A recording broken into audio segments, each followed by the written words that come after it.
the crura and covers the bulb and part of the corpus spongiosum. Skeletal muscles, meaning voluntary control. Obviously, skeletal muscles can contract under reflex without conscious, so you have the knee-jerk reflex or anything. And so both of those can exist.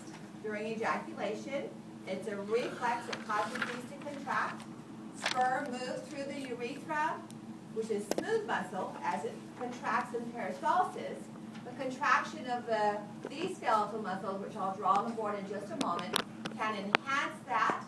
And obviously, as a female, we don't have sperm traveling through our urethra, but you can consciously cause the ischiocavernosus or bulbospongiosis muscles to contract and increase the pleasurable sensation of orgasm.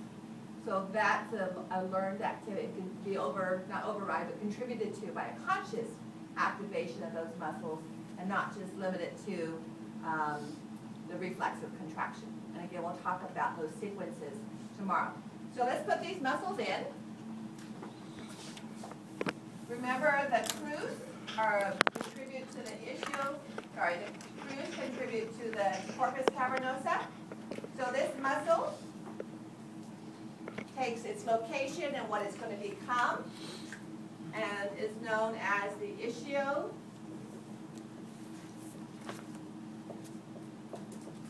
cavernosus muscle. Okay. So there are two of these because we have two crus.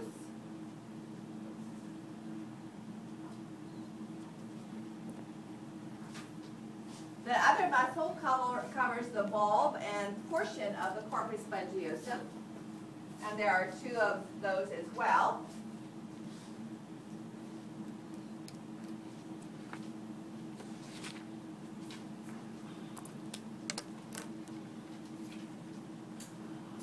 And so this muscle is identified as the bulbospongiosus.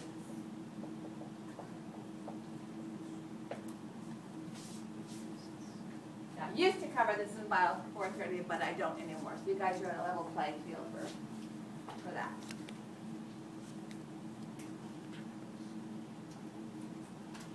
So the nerve that innervates these muscles, the same nerve that innervates the levator ani, and it also carries sensory branches of it. The dorsal nerve of the penis is a branch of this nerve, and it's the pudendal nerve.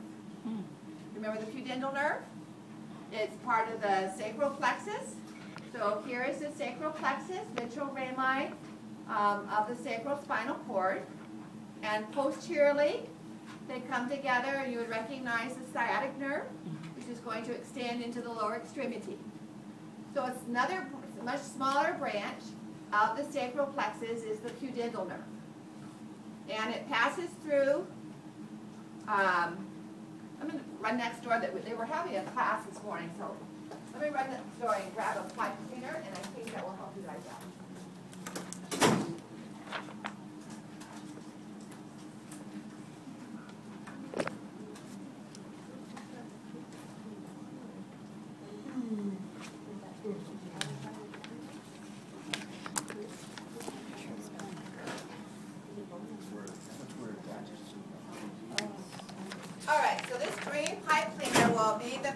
Nerve, and like the sciatic nerve, it's going to exit the pelvic cavity with the sciatic nerve through the greater sciatic notch, and then it's going to pass over the ischial spine and pass back into the pelvis through the lesser sciatic notch rather than going down the lower extremity, and it's going to travel along the obturator internus muscle and be located right here.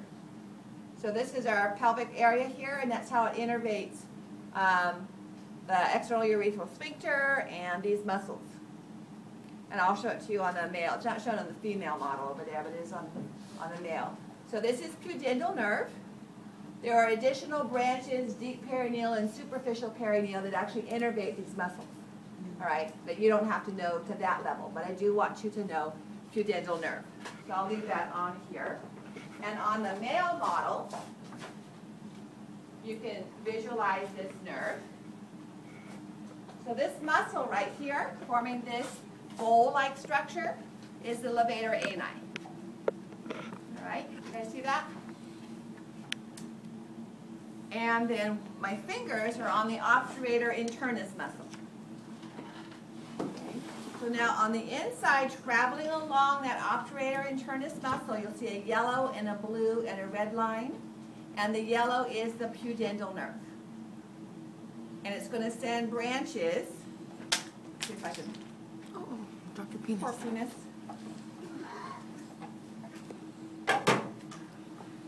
So here is pudendal nerve, and then you can see branches from that coming forward to the penis right along that area. When we get to the digestive tract, it also will give off branches to the anal area as the inferior rectal nerve controlling voluntary defecation. Okay, but right there, the yellow line is pudendal nerve, and that's the one that you don't need to know all of its smaller branches.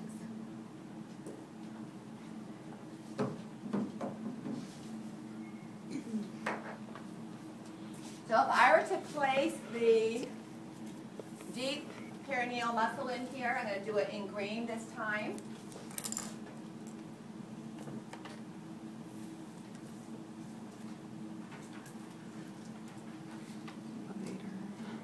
So it forms that floor. And here you would be located here underneath this connective tissue fascia. Right? That is the voluntary sphincter for urine flow.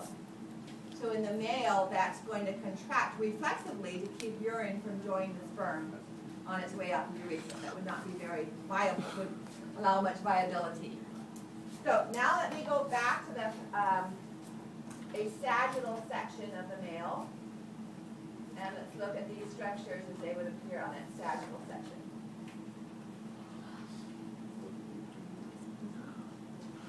Did you see what that was called? This muscle? So on the model, you're going to want to look for this muscle tissue immediately deep or inferior, rather, to the prostate gland. So the prostate gland is going to be here. Then you're going to have the muscle, and then you're going to have the bulbourethral glands kind of embedded up within that. Here's the bowl of the penis, and you can see the urethra passing through. So we have prostatic urethra. Remember the three layers of urethra I wrote over there? Membranous urethra is what's passing through the external urethral sphincter. It's the most narrow portion, so if a guy is getting catheterized, that's the part that's the narrowest and the tightest to get through. And then we have the penile urethra, or again, spongy urethra, because it's in the corpus spongiosum. This muscle right here, covering the bowl, bulbospongiosus muscle. All right. Now the crus and the ischial-cavernosus muscle we can't see because they're out lateral. But this structure is the little one with the horizontal septi, is the corpus cavernosum. Now sometimes I get questions saying, well, where's the bone? I thought the penis had bones in it. And certain mammalian penises do. If you go down to Monterey, hanging from the ceiling, the whale penis does have a bone. But human boners aren't talking about a bone. However, the penis can, it's often, well not often, but it can, it's sometimes described as broken. Yeah. So 2 or 3 years ago, there was some TV show and the guy broke his penis. And they're like, well, how does that happen if there's no bone?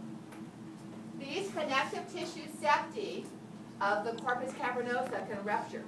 Oof. And that's what a broken penis is. I don't know how or why, if it's a kick or what. But then when the penis becomes erect, it's going to tip over to one side because of the uneven filling of the erectile tissue. Yeah, it should not compress the passageway for urine or sperm. It would heal, obviously, connective tissue like that doesn't heal quite as, it's irregular, it's not going to heal quite as rapidly. And there may be adhesions, so it may not necessarily heal straight, but it would still be functional. So now as we move down here to this region, the glans penis, Can I erase this diagram over here? Guys, go like that.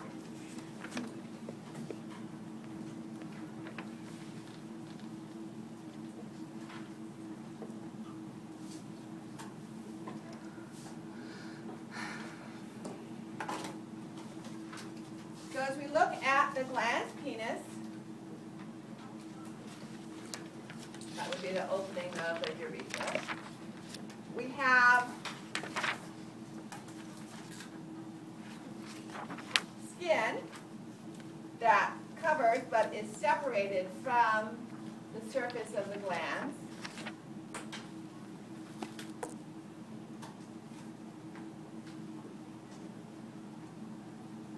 And that is identified as the prepuce or foreskin. Kind of exaggerated the space there.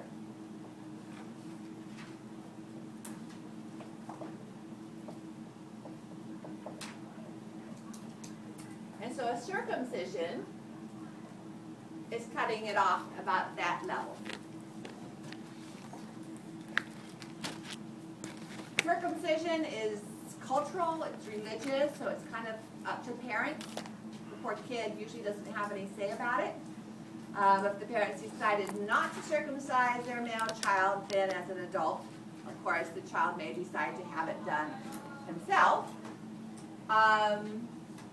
I had my oldest son's babysitter had their son circumcised when he was 5. Oh. So I have no idea exactly why. One of the students in the morning told me that in the Philippines it's more common to have the boys are not circumcised until they're 10 or 11, rather than as infants. My husband is circumcised, and we had both of our boys circumcised. So as an RN, when I was working in the hospital in the 80s, is when I worked labor, delivery, and postpartum most of the time. And it would be the OBGYNs that would circumcise the infants, usually on the 2nd day, and they'd go home the end of the 3rd day. And we had these long boards, about 28 inches long, with depression in the shape of the infant, called circuit boards, and they'd have Velcro straps. And so we'd place the baby with his diaper loosened on his back, and Velcro strap him down, and they'd start screaming. And they'd cry so hard, but by the time the doctor got there, they were usually asleep. And he would pull up the infant's penis and called it a gonco clamp. It had a couple parts, and there would be a ring that he would put around the shaft of the penis here, pull the foreskin down, and then put another ring that fit over that, screw it down tight, and then just one kind of sweep of the scalpel would cut it, and he'd have a donut of skin. And that would the tightening of the ring would keep it from bleeding when he cut it. And then when he undid that, there would be some oozing, and we would wrap a Vaseline strip, a piece of gauze with Vaseline and powdered coagulant on that, and then just change it each time the diaper was changed. And within 3 to 5 hours afterwards, it wasn't even oozing blood. So when our oldest son was born, it was a 24-hour stay. And the pediatrician came by and said, "Do you want your son circumcised?" And we said yes. So he said, "Bring him by the office in a week." And the appointment was exactly 7 days. Now his first and last name were both biblical, well, not biblical. First name was Matthew, his last name was a Jewish name. And I knew that Jewish tradition was to circumcise the infants on the 7th day. And I learned something new this morning. I always had interpreted that's about the time it takes for the normal flora of the large intestine to develop, and they synthesize vitamin K, which is what our body absorbs in a symbiotic relationship for blood clotting. And that's when it reaches normal levels. But one of my morning students said, well, actually, she said the reason why is the prepuce, the foreskin, doesn't separate readily from the base of the glans penis until that time. If you try to pull it down, it can cause adhesions and tearing and leave some scarring there.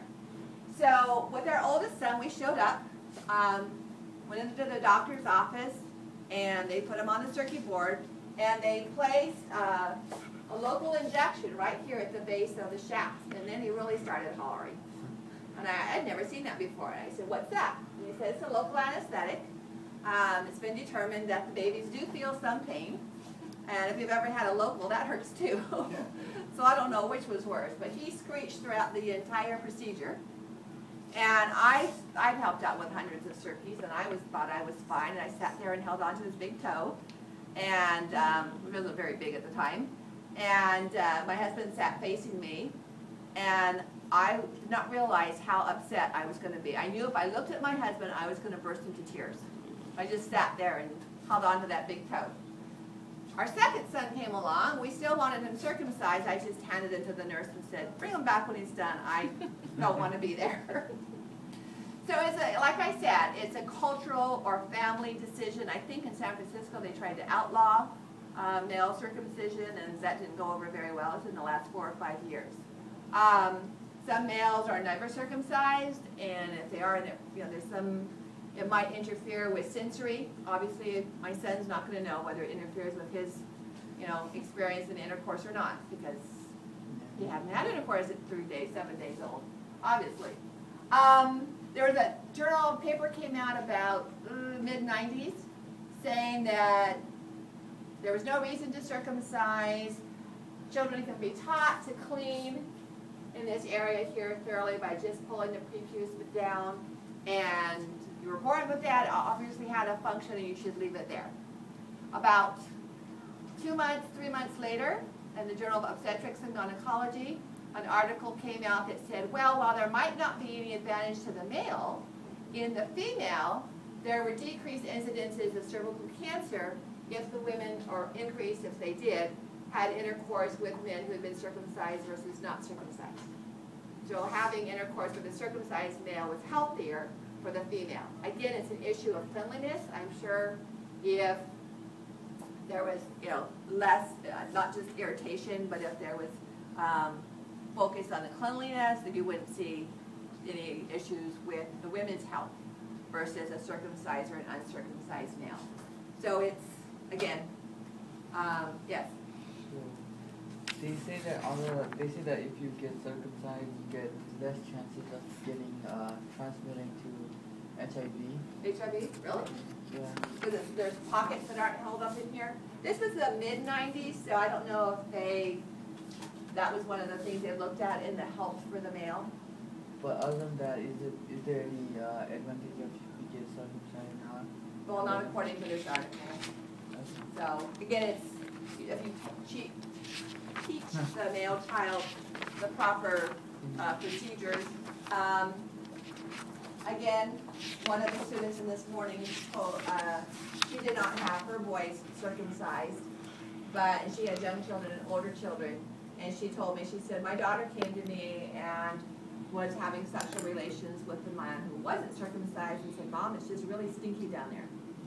So again, just a matter of cleanliness, I'm assuming, and frequent cleaning of the area, because it does form a, like you would clean under your fingernails, kind of a thing. So, optional. On Tuesday, we'll talk about female circumcision, which is a completely different, should be called something else.